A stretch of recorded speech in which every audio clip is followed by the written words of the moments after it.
Semangat pagi teman-teman sekalian, berjumpa kembali dengan Mang Didin Pawon Kefir. Saat ini Mamang akan menyampaikan cara membuat kefir HMT. Kefir HMT yaitu kefir yang difermentasikan pada hijauan makanan ternak. Jadi bisa disebut juga dengan hijauan makanan ternak fermentasi ya.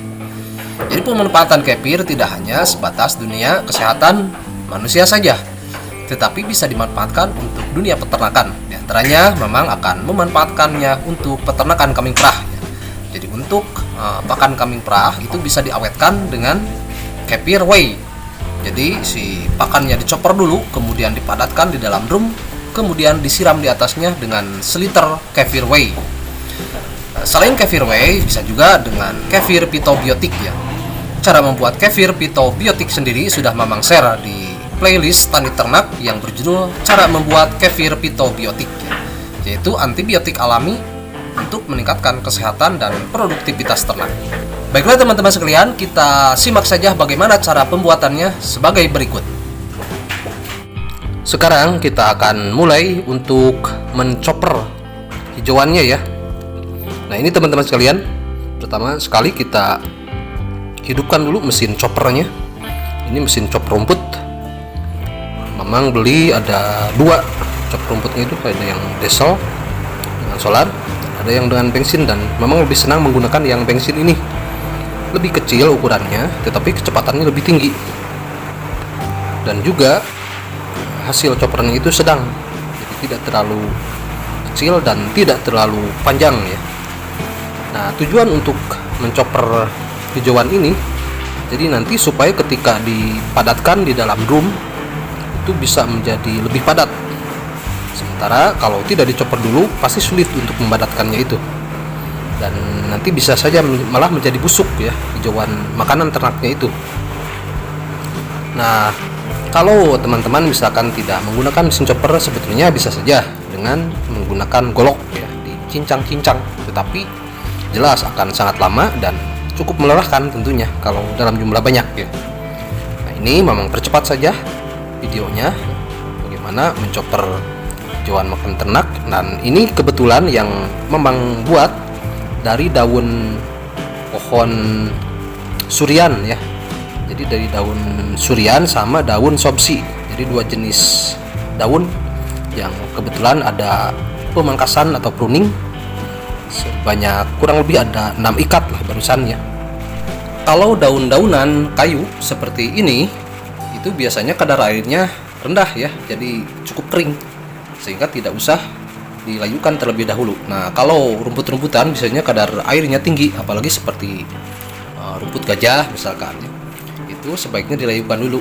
Jadi kalau bisa teman-teman bisa bikin penjemuran. Jadi hijauannya dijemur dulu, setelah kering layu agak kering barulah dicopper seperti ini ya. Kalau rumput-rumputan atau hijauan yang masih basah kemudian dicopper dan diawetkan dalam proses silase atau misalkan fermentasi, itu biasanya kadar airnya akan tinggi, dan yang timbul itu bukan tercium aroma seperti tape yang sedap, tetapi justru akan tercium seperti aroma agak-agak bau busuk. Dan biasanya palatabilitas atau tingkat kesukaan ternak terhadap pakan yang diawetkan itu menurun atau berkurang, bahkan tidak mau makan sama sekali ya. Jadi selain dari harus dipadatkan dalam proses pengawetan ini, penting juga bahwa hijauannya itu mesti dalam kondisi layu agak kering ya. Nah itu yang paling bagus. Kalau misalkan basah dalam waktu singkat tidak apa-apa, tetapi kalau mau disimpan lama itu jelas nanti akan tercium aroma tidak enak dan akan tidak disukai oleh ternak ya. Nah ini proses pencoperan sebentar lagi akan selesai teman-teman sekalian. Lalu nanti hasil coperan hijauan itu akan kita masukkan ke dalam drum plastik sambil diinjak-injak, dipadatkan ya. Jadi proses pemadatannya setelah dimasukkan nanti ke dalam drum itu bisa dengan cara diinjak-injak saja. Nah, tujuan penginjakan ini supaya padat, walaupun penuh, tetapi kalau tidak padat itu nanti akan sama tercium bau busuk ya nantinya. Jadi penting hijauannya harus layu agak kering, kemudian juga setelah dicopper dan dimasukkan ke drum itu penting juga diinjak-injak sampai padat ya. Nah, diisi penuh kan, setelah diinjak itu turun lagi ke bawah, berarti itu belum padat. Nah, terus aja seperti itu. Masukkan, kemudian injak-injak dipadatkan, masukkan lagi, injak-injak dipadatkan, terus sampai penuh. Dan kalau sudah penuh, barulah kita nanti siram dengan probiotik Kefir Whey atau kefir pitobiotik. Jadi teman-teman boleh menggunakan kefir whey atau kefir pitobiotik. Nah, ini kebetulan akan menggunakan kefir pitobiotik ya. Untuk satu drum itu kurang lebih 70 kg itu akan memang kasih 1 liter ya. Jadi boleh menggunakan setengah liter atau 1 liter. Nah, ini akan memang kasih 1 liter untuk satu drumnya itu. Jadi disiramnya tidak usah di luar, langsung saja di atas drum itu ya. Jadi setelah dimasukkan, dipadatkan hijauannya, barulah kita siram di atas, karena nanti kan akan turun ke bawah. Dalam sekitar 1-2 hari itu sudah turun ke bawah semua, dan dalam proses turun itu pasti akan berlangsung proses fermentasi. Dan selain terfermentasi juga jelas nanti akan menjadi meningkat nilai gizinya ya.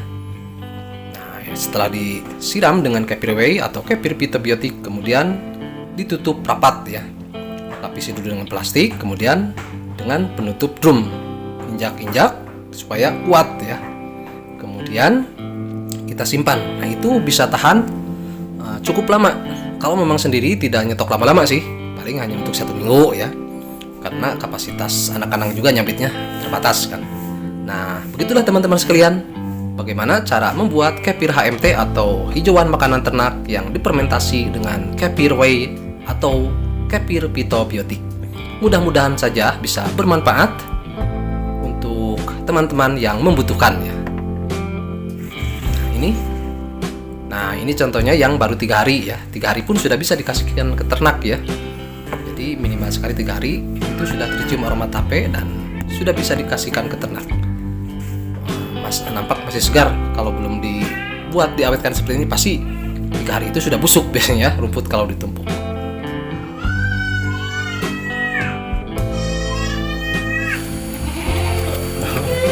Nah, demikianlah teman-teman sekalian bagaimana cara membuat kefir HMT ya, atau hijauan makanan ternak yang difermentasi dengan kefir whey. Tujuannya adalah untuk mengawetkan pakan hijauan makanan ternak supaya bisa disimpan cukup lama ya. Kemudian juga meningkatkan kecernaan ternak, dan kemudian untuk meningkatkan kesehatan dan produktivitas ternak. Demikian yang bisa Mamang sampaikan saat ini. Semoga saja bisa bermanfaat, dan jika teman-teman berkenan silakan bisa klik like dan subscribe. Jangan lupa tekan juga tanda lonceng supaya ketika nanti Mamang share kembali mengenai perkefiran, teman-teman bisa mendapatkan pemberitahuan secara otomatis. Terima kasih. Wassalamualaikum warahmatullahi wabarakatuh.